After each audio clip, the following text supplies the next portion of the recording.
G'day guys, welcome to what is going to be our 3-month review of the Snowy River SRT-19. So normally a 3-month review might seem a little bit premature, but we have put some hectic kilometres into this trip already. Yeah, I'd say we've crossed the continent the hard way, doing the Gibb River Road, the Savannah Way, and then some really tough roads like the corrugated road from Hell's Gate to Borroloola, which is just an absolute car and caravan killer.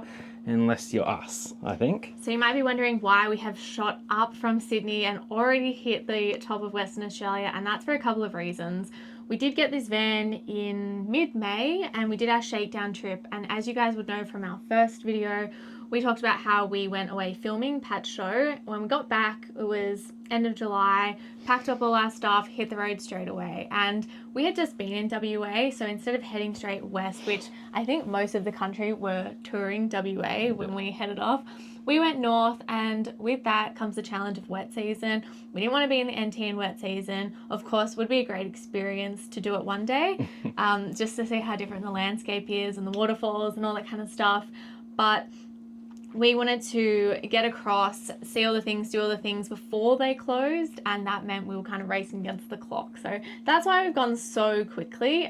We're gonna take a step back and drive a bit slower from here on in. Yeah, so this is where things really do slow down for us. We're planning on allocating a whole lot of time to the WA coast because you need to. It's not so much that things are far apart, it's just that there is so much to see and do that you really do need to allocate that time, which is exactly what we're going to do.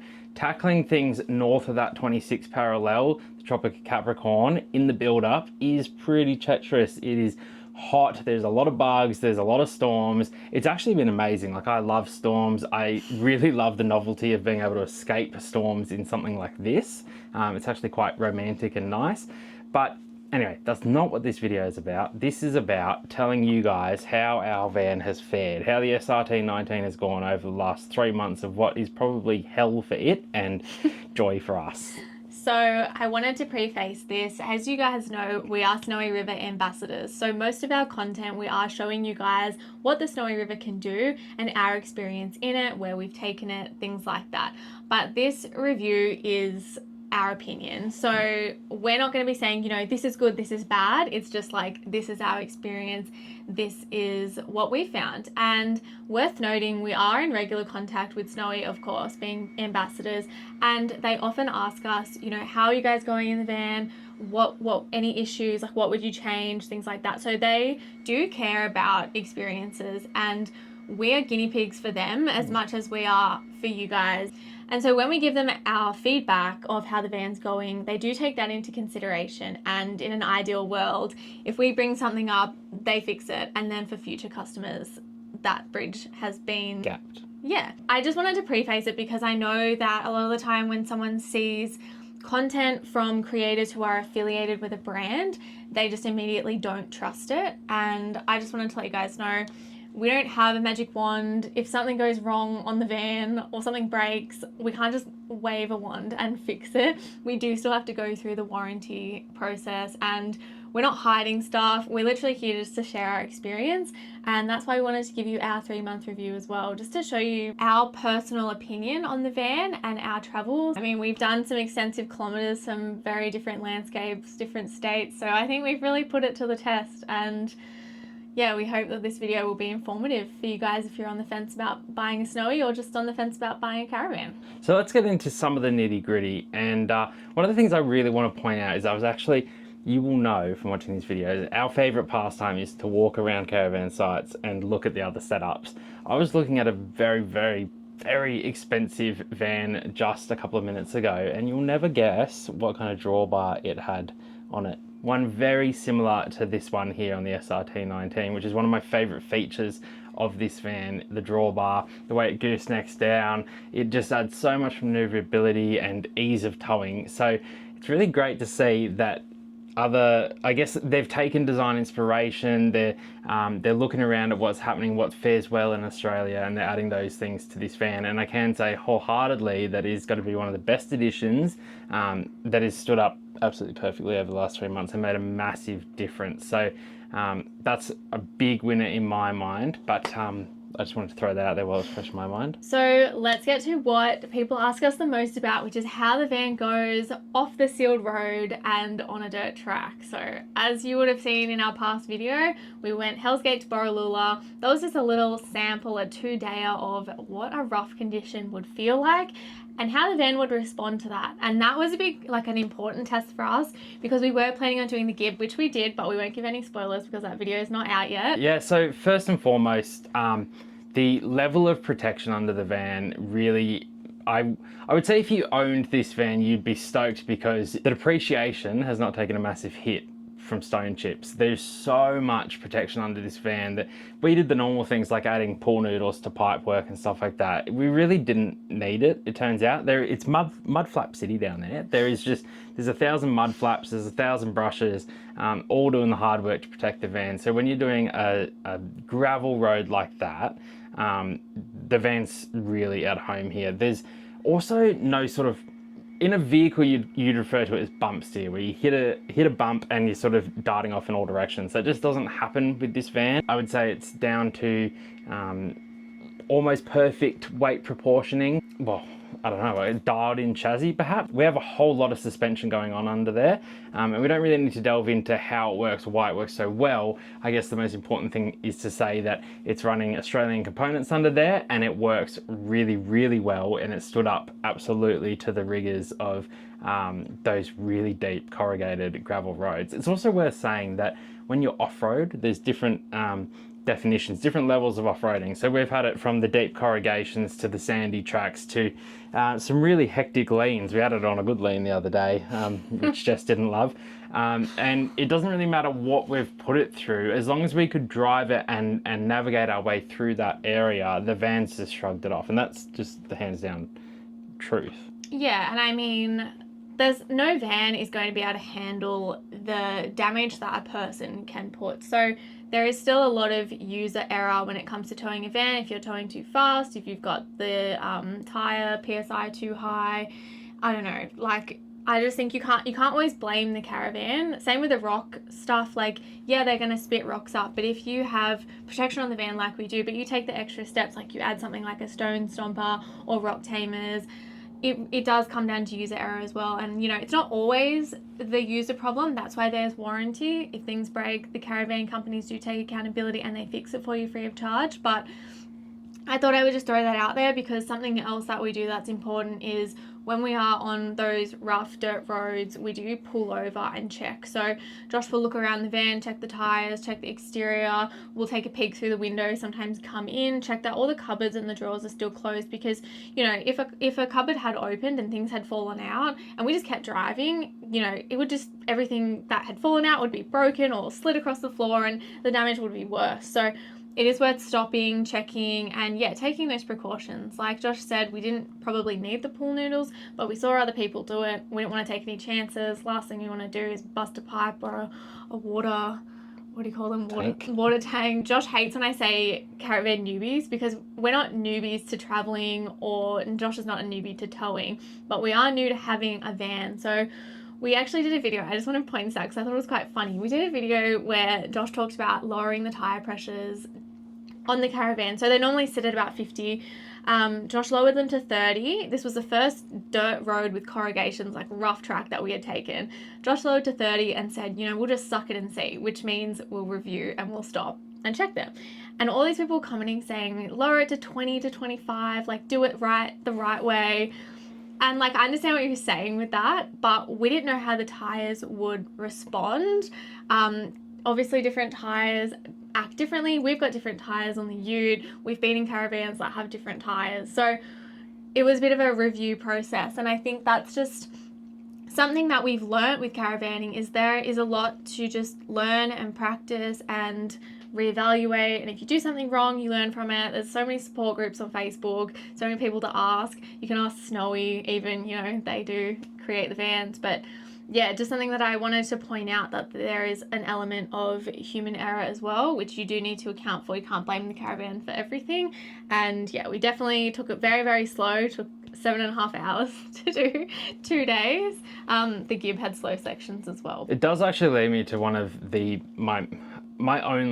genuinely my only issue with this van is probably the tyres that it comes with from factory, and that is not individual to this van. I think every van pretty much on the market comes out with, and vehicles, you know, you buy 4-wheel drive now, it comes out with highway terrain tyres. Tyres just get sort of, I guess, forgotten in the manufacturing process, which is not so bad, because then you can go out and add on exactly what you want, have them match your vehicle or whatever you want to do. But we did not throw new tyres on this from the get-go. We decided we'd puncture them all and then do it that way. But we've only punctured two. One of them was just like we were manoeuvring on rocks and it just didn't work. So the only one that we punctured while driving on the Gib, it turns out, I don't want to give any spoilers about what happened on the Gib, but the only one we punctured was that one. And then, you know, we did 660 kilometers of that track. So not all of it was off-road, some of it was sealed, but we've definitely heard people getting off the Gib in worse condition than we did. So although, yeah, we would probably upgrade the tyres, it also just depends on what kind of traveler you are. If you're someone who sticks to the highway, and like, no judgment if you do, fair enough. Like, some people just want to see towns and go through cities and things like that. But if you're someone that loves, you know, heading bush and off-roading and, you know, hitting those challenging dirt tracks with corrugations, you might want to consider upgrading your tyres. So not a bad thing as per se. It really depends on what you want, and it's up to you to customize your caravan to what works for your travels. Yeah, and really not a hard thing to fix after the fact. Tyres, my main gripe. Everything else I genuinely adore about this van. So we were talking about this at dinner the other night, and I was sort of saying, like, would you get another one? And I absolutely would. So Jess has this really good analogy for going down the off-road tracks, and that is that the van is in a constant state of pretty much an earthquake, and that's absolutely true. So things that we've seen happen from tackling these really, really genuinely tough roads are only the bathroom door coming off its runner, which is very common. Apparently happens on sealed roads, which is kind of wild, but I mean, common for every van. Yeah, so. every van, and we've seen lots of people post about it and pretty much just say it's inevitable. So I think it is one of those things, if you're gonna head on rough roads, you kind of have to expect it. And look, we did expect it. We did lock it into the ground. We put a pool noodle there, but yeah, I mean, it's just the nature of the traveling that we do. That kind of leads us into, I suppose, the warranty process. So we're not going to worry about doing anything about this because it doesn't stop us from traveling. It hasn't halted our plans. It still moves. Like, you just, you know, have to pick it up a little bit rather than just slide it. So we're not going to worry about fixing that until we head to Perth or further down, somewhere where there would be a service center. But we did have a warranty claim with our electric awning, and look, it does happen. Like, even with the best of vans, things go wrong. People talk about the warranty process and that being a big factor in whether they choose a brand. And with Snowy, you know, we worked out that our awning wasn't working. It worked in the factory when we did the handover, but when we tested it, when we were doing our shakedown trip and we were out on the road, it just, like, it wasn't connecting. Like, it's just a simple button. So I don't know the mechanism of how those wires intersect and how it worked. We noticed there was a problem. We told Snowy, they flagged it, they noted it, and then luckily we had a service coming up in Townsville, and so while we were there, Snowy communicated with Townsville. They did our service, and after that had their team look at the awning. They fixed it. It was all done within 5-6 hours. Yeah. We drove away and we've had no issue since. So for us, the warranty process was really smooth. I know that some people say there's a bit of delay. That happens with any growing brand. It's happened with things on the Ute before. Like, we had a long wait for the suspension. Was it the suspension? Yeah. There was an issue with the suspension. We did a warranty claim and it took months and months and months. So it's not just caravans, it's everything. It depends on the company. But point is, it got fixed free of charge and it's worked ever since. So although it's annoying, I just sort of wanted to discuss that because we have had a few comments of people saying, can you talk about the warranty process? So the next big one that we often get asked about would be the livability. We weren't even living together. We had 2 separate apartments. So those were 2 apartments full of stuff that we had to cull and get rid of. You know, we did a whole thing of reels about what we packed. And I guess just to give you guys a review on how that's going, actually living in the van, I definitely feel like we have enough space. And initially you might think, oh my God, it's such a big jump from having, you know, a living room, a dining room, a bedroom, laundry room. It really just works and we have everything that we need. And someone messaged me not that long ago and she was asking me what kind of clothes I packed or whatever because she thought that if she had to do it, would overpack. And I have to say, I culled all of my stuff down to like, I reckon 2 bags of clothes, and I still think I have more than I need. And in terms of the bathroom, I know a lot of girls have asked me about the bathroom layout and whether it feels small. As you guys know, we have a shower separate to a toilet. I've seen caravans where, of course, the shower is over the toilet, and I think that's something that I would kind of struggle with and not like. So I really like that ours is separate. We have a great amount of storage space in there. The basin's big enough for all my things when I scatter them around when we're pulled up, and have to say, yeah, really happy with it. You really do scatter things around. I think that almost made it sound like we tried to condense a lot into the van. We really didn't. Like, we really brought sort of the things we needed and nothing we didn't. That's been easy. It was actually quite liberating getting rid of the majority of that stuff and just living light. And in terms of space, I just don't feel deprived, I guess is what I was trying to say. Like, I don't feel like I need more than we have, and I don't feel like we have so much stuff that I don't know where to put it. There's a place for everything. Even recently, it's too hot to use the doona, so I folded it up and I put it in that compartment underneath the seats. And I thought there's no way it's going to fit in there because we've already got our shoes in there and a bunch of like other random stuff, and it did. So yeah, there's a place for everything in here, and it's deceiving because it looks small, well, small compared to a house, but it's been really easy to live in. Yeah, super easy. And with all the benefits of home, which are things like aircon and the diesel heater. So when we picked this van up and did our shakedown, that was the height of winter on the east coast, so it was cold. We got a really good quality diesel heater in here. It was an absolute game changer, although it's been parked up and not used since we got into this 40-degree hot stuff. But the aircon, that's been getting a massive workout. Yeah, so the aircon is godsend. It's usually like the decider between getting a powered or unpowered site. We'll pay the extra money for the powered site because the aircon works so well. It really cools the van down quickly. We've also run it when we've been off-grid because we do have a generator. So if we're at a free camp and there's no one around, we'll run the generator and we'll let the aircon run for a couple of hours until it runs out of fuel. And it really has been a game changer. It's made things like the Northern Territory and the Gibb River at the end of peak season bearable because you're not just sweltering. There definitely were some days where we were really hot and we were off grid and we didn't have the generator running, and we had the Sirocco fans on and all the windows open. Thankfully, we have so many windows in this caravan, which I thought was standard for a van, but we did a walk around, like Josh said, we like to check out everyone's setup, bit of a sticky beak move. We did a walk around yesterday at the park we're at now, and we saw this van that only had one window on this side and one tiny window and another window on this side. And we were like, oh my God, it must be so hot in there, because the one thing we do is open the hatches, open the windows and let all the air flow, and it really ventilates super well. So yeah, just something to keep in mind if you are traveling. Or keep in mind as well, it's 40 degrees every day here and 30 all night. So we are in extreme heat. So I just want to backtrack a little bit to the livability, because I know that choosing the size of your caravan is a big one. You guys probably would have seen that we tested the SRT-19. We just took it for a week, I think we had it. And that was before we even got this one. So it was a nice little intro to caravan life. And then I wasn't expecting to feel much of a difference between the 18 and the 19 because it's 1 foot, but somehow it feels a lot bigger. And we've been, you know, at caravan shows, we've done the walkthroughs and we've been in those ones that are 22 foot. And for us being just a couple, 22 foot definitely feels too big. We don't have kids. We're not planning on having kids in this van.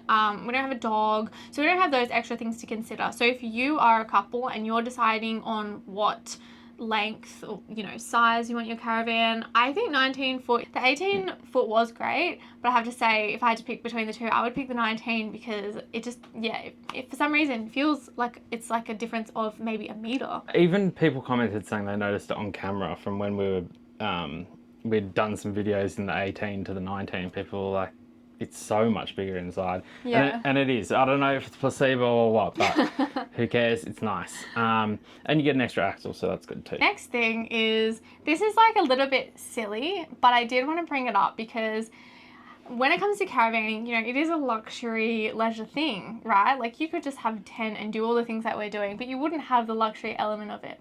So everyone has those brands and those vans that they see go past and they think, wow, that looks lush.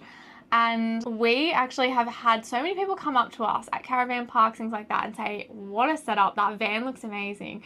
And it is just so nice to hear that, for people to think that when they look at our setup, because, you know, when we've travelled in the ute, we do always have people come up and say, oh, like, what an amazing ute. Josh has done so many modifications and added so many accessories and things like that to the ute. So we do get a lot of compliments on that. And we weren't sure if that was going to continue when we were towing a caravan. But amazingly, it has. And people have come up and said, you know, oh, what a setup. You look like you know what you're doing. Can I ask you a question about my caravan?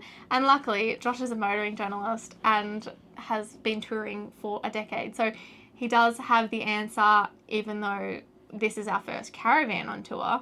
But it's just nice to know that there's that perception. And recently on the Gib as well, we ran into this content creator who had pulled over and he had his phone out, and I was like to Josh, is he filming us? And then later on he messaged Josh on Instagram, sent through the video, and in the video you can hear him go, wow. It's an exceptionally good looking van, and great that it performs as good as it looks, because it genuinely does. I think part of what makes it look quite good is all the protection that it's got, like when I say high levels, I mean like a checker plate that actually comes up high in the van, things like that. It's got a lot of ground clearance. It's an intimidating, formidable character on and off the road, and I love it. So we've knocked livability on the head. Let's talk about towability. There is no way that I would have towed a van across the continent if it didn't tow well. I would have just put the whole thing in the bin. Honestly, life is too short to tow something that's trying to kill you. And as you guys know, towing is a big effort. Like, Josh always jokes that I sit in the passenger seat, I'm listening to music in my headphones, and I'm on my phone, whatever. And he's just like, looking in the mirror, checking everything, like looking at the van, worrying about it all. So it is an exhausting thing to tow, especially when you're towing for hours on end. So you want something that tows well. Yeah, so I mean, this is a big setup. There's a whole lot of safety that goes into this. If you're towing and towing responsibly, then you have an onus to keep other road users and your passengers and your whole setup safe. And I take that very, very seriously. So we don't just sit there and relax entirely. Obviously you do all of the things that you can do to keep you safe, and that does require more effort. But the van is working hard to keep us safe anyway. It's got anti-sway controls on it, so anti-trailer sway, which it never even sways to the point where I'm going to feel it. It always fixes itself. Well, I assume it fixes itself before I feel it. Otherwise, it's just not swaying. And maybe that comes back to that weight distribution and the beautiful gooseneck on it and stuff like that. But genuinely, like, I will eat my pants if you think I'm wrong. This has to be one of the best towing vans around. Like, I've towed many vans on test. This one has never tried to kill me, and I just can't tell you how important that is, because there's other ones out there that we're not going to name that haven't been even off-road and they've tried to take my life. And those murderous scoundrels, they have no place on the road. But this is wonderful. It is a big van, and yet not top heavy. So incredibly easy to maneuver into tight spaces. I have so much probably sometimes too much confidence taking it now into tight places, because I'll get the van in there and the next day I'll wake up and I've forgotten the confidence, and I'm like, how the hell am I going to get us out of here? Yeah, and I'm on the UHF just like, I don't think you should do that. Can you reverse? But we always come out unscathed. So famous last words, but towability of this thing is just remarkable, genuinely remarkable. It is so dialed in from the factory that I genuinely have nothing no higher praise to say other than loaded, unloaded, half full tanks. I'm never thinking, we've got to do that tank first or empty this one first or whatever. Like, this thing just shrugs off everything. It never sways, it never wobbles, it never tries to sort of crab walks, nothing. It just stays behind the ute, and it goes wherever the ute goes. And that's a really important thing. So towability gets a 10 out of 10 from me 3 months in. We'll check back in at 6 and 12 months, but I can't see that changing.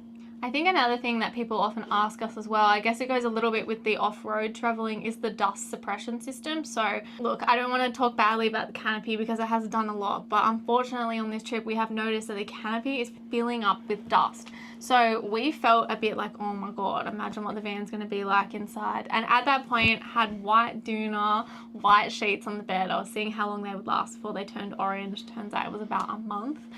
But it wasn't to do with the dust getting in. So there is a dust suppression system on the van. It comes standard on Snowy River vans, which is amazing. It comes standard on the SRTs. On the SRT, sorry. One thing that we did do that I would probably advise you to do, I don't know how necessary it is because we did it from the get-go, so we didn't test it without it, but we taped the door vent just because we didn't want the dust to seep in anywhere. Bull dust is just the worst thing. It sticks to everything. It's like talcum powder. I notice it like if I walk in the van and I've walked dirt in that like dust from outside, that is just stuck to my feet and it doesn't come off until I shower. So the last thing we want is bull dust in all the crevices in here, and I think, I mean, do you want to talk about how good it's been? Well, I mean, you can see around in here, can't you? Everything's still white. Haven't cleaned. So dust suppression is not a gimmick. It's a really good product and a really important thing on an off-road van, especially if you're going to take it off-road, particularly in the outback where all that bull dust is. I might throw in a little bit of a clip somewhere around here, but we had it in a proper bull dust like that was puddle. Normanton. Yeah. And it was and a dusty side. that was just a pure test to see if it would get in, and it didn't. Even at low speed where you're not getting much air through that ram on the dust suppression system, still completely good. Weather seals and you know, rubber seals and all that sort of stuff are a serviceable product, I would say. So the ones on the ute have had a hard life, and on the canopy I mean, and they've started to wear out, and you can see how it doesn't take much for one little crack in the rubber boot to start letting in a whole lot of dust. So having it pressurized like this means that even if a dust seal did sort of let go, I don't think we'd have many issues at all, if any. So dust suppression is another massive win for this. And I think having the canopy leaking is sort of, you know, not great for us because the canopy is dirty, but it's been a really good comparison because obviously the van and the ute, they've been on the same road. So the amount of dust that's getting into the ute, if we didn't have dust suppression on this, would be the amount of dust getting into the van, or even more because the ute's probably kicking back dust at the van. So it's been a really good comparison, just seeing, you know, how dirty that canopy has gotten with the issue with the dust seal compared to how good this one is. Yeah, and also we're saying we've had this in some now humongous storms, the proper like raindrops, like golf ball kind of stuff. And no water ingress, no issues, nothing. So it's been a proper almost 4 seasons weather test. We just need some snow for the Snowy River, which we're actually planning on doing. We are going to do that, just not in WA. Excited for the snow, but first we're going to get all the tropical vibes and beach days with the van. Also, that's another thing, we will be taking it on more sand. We have put it on some sand. We've got some beautiful locations like South Lefroy, North Lefroy, and all down that coast that we really want to stay on. So we'll be doing some beach testing for you guys and let you know how it goes with that. I'm conscious of how long this video is, so I don't want to harp on for days on end, but one other thing I just wanted to bring up, because this was something that I had thought about when being off-road and self-sufficient. The water in this, like the water storage. We've got around 200 litres of water. So 200 litres of water. Initially it sounds like a lot, but if you're showering every day, washing dishes, you know, drinking as many litres as you're supposed to be drinking in the heat, you might think, oh my God, how long am I going to last without filling up? And, you know, we've been between towns where we went to fill up and there was a sign on it saying that it had been infected with E. coli. So we definitely didn't want to fill up there. We've had towns, mostly through Queensland, no offense Queenslanders, I do not like the taste of your water. It tasted really chlorine-y. So there were times where we weren't even off-road, where we were trying to conserve water because we wanted to keep the water that we had. And on the Gibb River Road, there were places that we could fill up at the stations, but in between those, no water. So we're pretty good at conserving water because we've got this thing called the On Tap, and it's like a shower. It holds 25 litres. 20 litres. So it's 10% of what we've got now, and we've had to make that last. We obviously bought drinking water and things like that, but in terms of showering and everything else, we've used the On Tap. So we're good at conserving water in general. And I wasn't sure how that was going to go with the van. We don't do things like run the washing machine off grid because that will use a lot of water, but we are washing up dishes and we are showering daily, albeit very, very quick showers. Sometimes Josh doesn't shower daily, but I do, especially when it's hot and you're sweating and things like that. So I just wanted to kind of give you my review on the water, is that I think we've made it last 2.5 weeks at its max, and that was being very conservative. We don't put bore water into this van. Especially because like we've been places where it's safe to drink the bore water, but it's been treated and there's a high calcium content in it, and we just don't want that build up is in the pipes and the pump. Yeah, the pump. Well, the pump's the main one, and it's not like pumps are hard to replace, but guaranteed if your pump goes, it's going to go somewhere where it's hard to get another one, and at the worst possible time. So if we can avoid it, then we'll avoid it, which we've been able to do. So yeah, and we've talked about it before. We have a filter that has a separate filter tap. So there's a filter underneath the sink, but we also use a best water filter as well. So we're always putting really good quality water into the van. But yeah, point is, the 200 litres has gone a long way. It's like the whole driving off-road. You need to be conscious of user error. But if you're conscious, and we haven't been skimping, like I just kind of want to put that out there, that we've been showering every day. So definitely not skimping on the water, and it has lasted. So that's a big thing that we wanted to test with the van, was how long we could live off-grid, off-road, be self-sustainable, because we love the challenge and we love not being in caravan parks surrounded by other people. We like having camps to ourselves, being out in nature. So yeah, I think, like we said, if you want to make this more of an off-road van, you probably do want to get some better quality tires. But in terms of everything else, water, dust suppression, power, things like that, like the solar is great, like, and you can monitor how it's drawing in the power on the little thing. We've also got an app, I think it's a projector app, and it's IntelliJ, so you can just look on your phone as well. It tells you how much solar it's pulling in, how much battery you have left. So yeah, that was just a big thing for us, was knowing how long we could stay off grid, because that's what we enjoy doing. It might not be a big deal for you, but if you're watching this review and that's how you like to travel, well, it gets a thumbs up from us. So our next travel plans are, like I said, working our way down the west coast. You can stay tuned, because over the next 3 months it's going to be a whole lot more torch testing, this time on sand and salt water. Well, hopefully not too much salt water, but certainly a lot of sand. So stay tuned for that one. I'd say so far the first 3 months, we give it a thumbs up. Like there's always going to be little things that you would change and things that aren't perfect, because like Josh said, that I said, it's an earthquake every day in the van, even on a sealed road. Everything's shaking. And that's one thing, actually, that we didn't mention. The cupboards and the drawers have never flown open. The locks on these seem to be really, really good, which, touch wood, it stays that way. Nothing's fallen out, which is amazing. Feel really safe, our stuff being in here. Like I said, user error, like a lot of components come into it. But in terms of the van in itself, and this is, like I said, objective, like our opinion hasn't been influenced by anything. We are ambassadors for the brand, but we're also being honest, and we're honest with Snowy. When we think something could be improved, we tell them, and that is what is going to continue developing their products and hopefully making them market leader. I don't know where they rank now, but yeah, they're high in the consideration process for sure. Yeah, definitely. I think if you're not considering a Snowy, then well, you're not considering all the good options for a van. Genuinely as a motoring journalist, this is a worthy contender, and something you should consider. So yeah, like I said, stay tuned. We've got another 3 months of testing down the coast. Well, we've got as long as we want to test this down the coast, and that's what we're going to do.